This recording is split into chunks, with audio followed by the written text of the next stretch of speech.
আজকে আমরা দেখাচ্ছি খেজুরের গুড় দিয়ে গাজর কেক। আসসালামু আলাইকুম সবাইকে, রাশিদা কুকিং চ্যানেলে। প্রথমে আমরা নিয়ে নিচ্ছি একটা মিডিয়াম সাইজের গাজর। এটাকে আমরা গ্রেট করে নিচ্ছি। এটা গ্রেট করার পর প্রায় 1 কাপ হয়েছে। তারপর আমরা এখানে নিয়ে নিচ্ছি লেবু। এখানে আমরা 2টা লেবুর স্কিন গ্রেট করে নিচ্ছি। সুন্দর মতো গ্রেট করে নিব, সাদা অংশ যেন না আসে, শুধু সবুজ অংশটুকু নিব।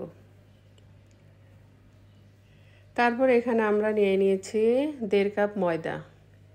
এখন দিয়ে দিচ্ছি 2 টিস্পুন বেকিং পাউডার, দিয়ে দিচ্ছি 1/2 টিস্পুন বেকিং সোডা, 1 পিঞ্চ লবণ, তারপরে দিয়ে দিচ্ছি 1/2 টিস্পুন দারুচিনি গুঁড়া, 1/2 টিস্পুন দিয়েছি এলাচ গুঁড়া, দিয়ে এগুলোকে খুব ভালো মতো মিশিয়ে নিচ্ছি।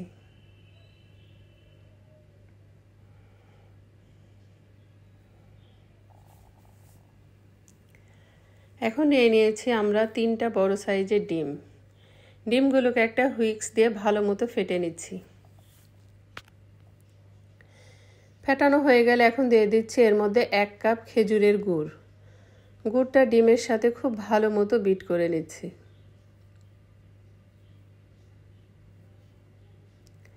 বিট করে এখন এখানে দিয়ে দিচ্ছি আমরা সয়াবিন তেল আর 2 টেবিল চামচ ঘি।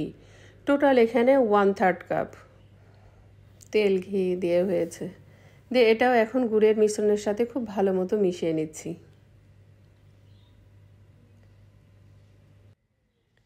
এখন দিয়ে দিলাম এখানে 1 টেবিল চামচ লেবুর রস। দিয়ে এটাকেও খুব ভালো মতো মিশিয়ে নিচ্ছি সব একসাথে।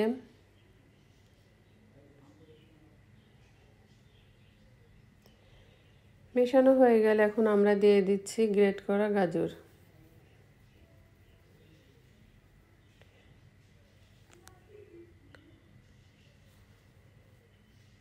গাজরগুলো দিয়ে এটাকে খুব সুন্দর মতো মিশিয়ে নিচ্ছি।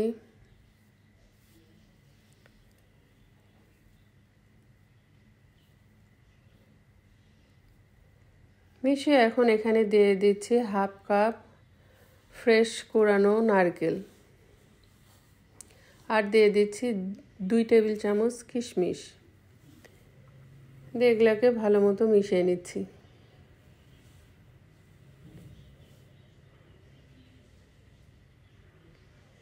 মেশানো হয়ে গেলে এখন এই মিশ্রণের মধ্যে আমরা ময়দার মিশ্রণটা ঢেলে দিচ্ছি।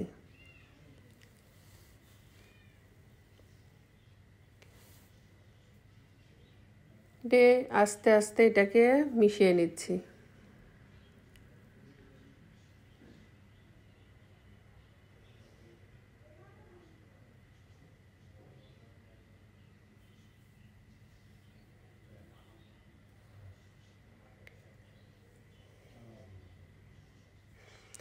মেশানো হয়ে গেলে এখন আমরা নিয়ে নিচ্ছি একটি মোল্ড। এই মোল্ডের মধ্যে কিছুটা তেল দিয়ে এখন আমরা ব্রাশ দিয়ে চারি সাইডে তেলটা মাখিয়ে নিচ্ছি।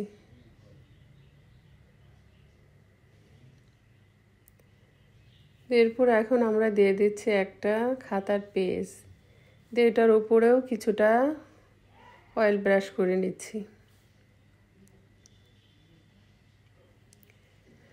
ব্রাশ করা হয়ে গেলে এখন আমরা কেকের ব্যাটারটার মধ্যে ঢেলে দিচ্ছি।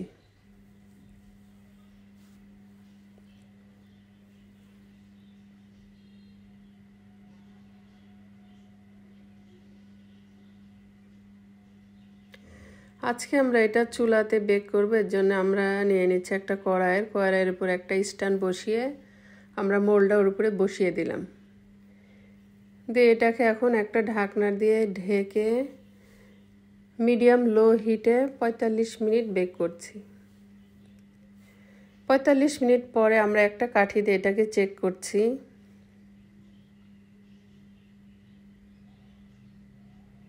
কাঠি একদম ফ্রেশ আসছে। এটা আমরা চুলা বন্ধ করে আরও 15-20 মিনিট চুলাতেই ঢেকে রাখবো। ঠান্ডা হয়ে গেলে এটা আমরা নামিয়ে ছুরি দিয়ে চারি সাইডটা সারিয়ে নিচ্ছি।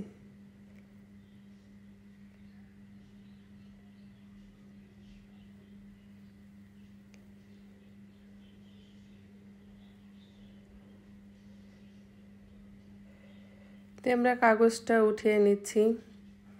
মাশাআল্লাহ অনেক সুন্দর কালার এসছে। কাটা দেখেই বুঝতে পারছেন কতটা ফ্লপি হয়েছে।